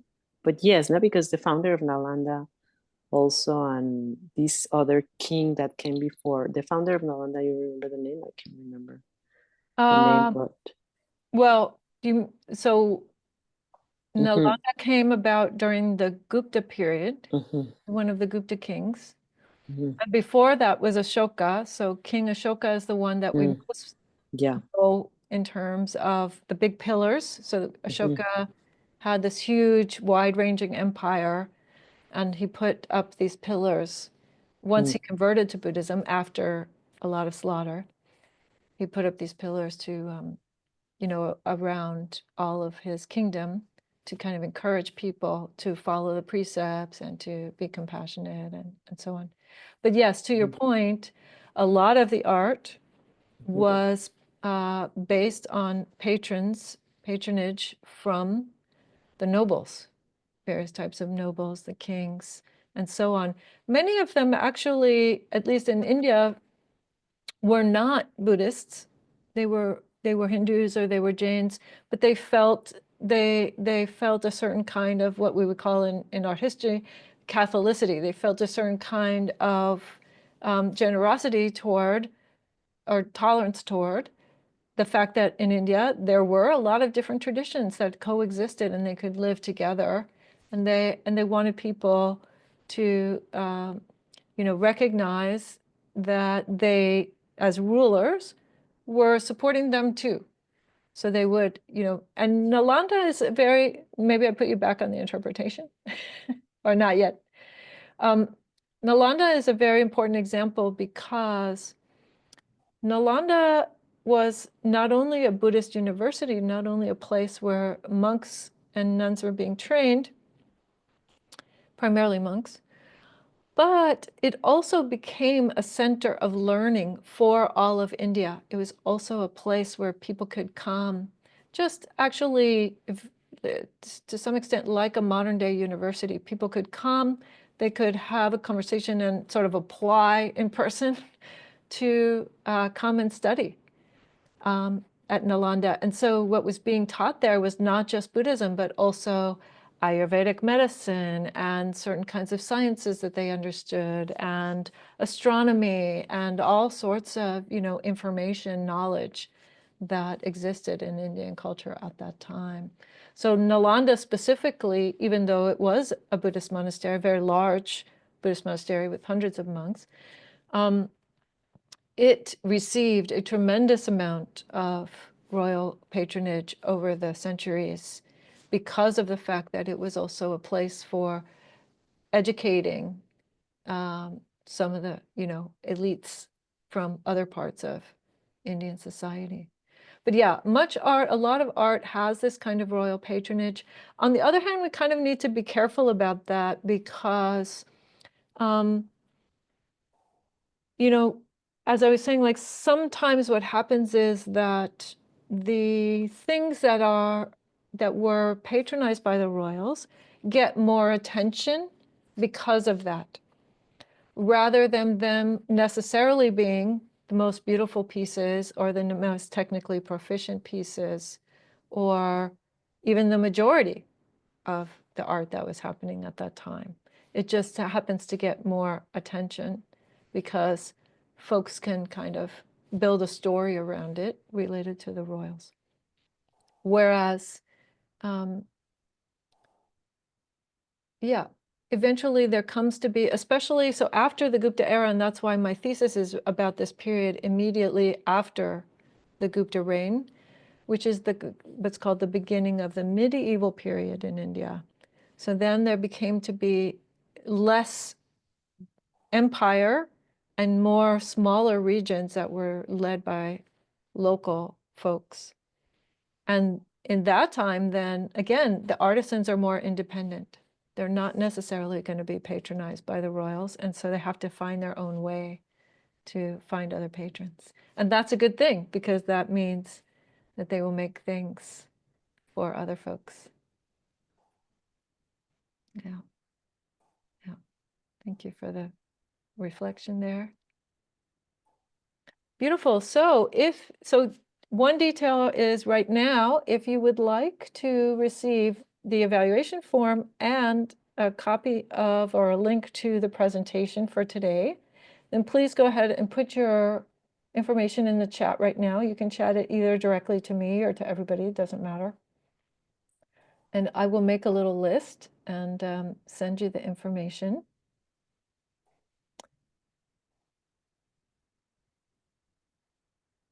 Yes, thank you. Okay. Great.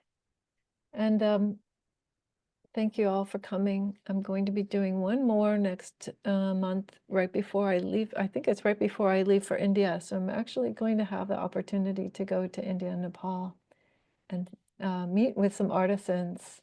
I'm actually going to be able to meet with artisans in Nepal. I'm really, really looking forward to this.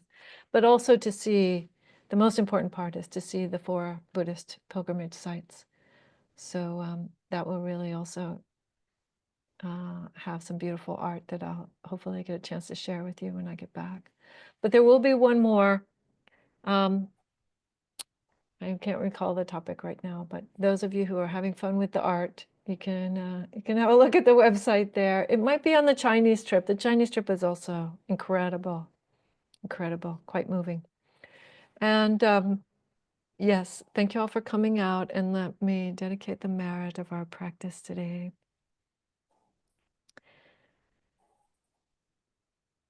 To great compassion and great wisdom as a presence in the world, as something that we can see and feel in the things around us and the people around us. May we and all beings receive the wisdom of the Buddhas, the Dhamma, and the Sangha,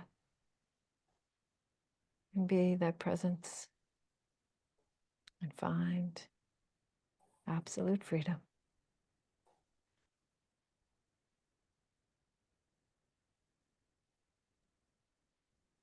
Thank you so much, Roshi. Bye-bye. Thank you. Thank you so much. So rich and inspiring.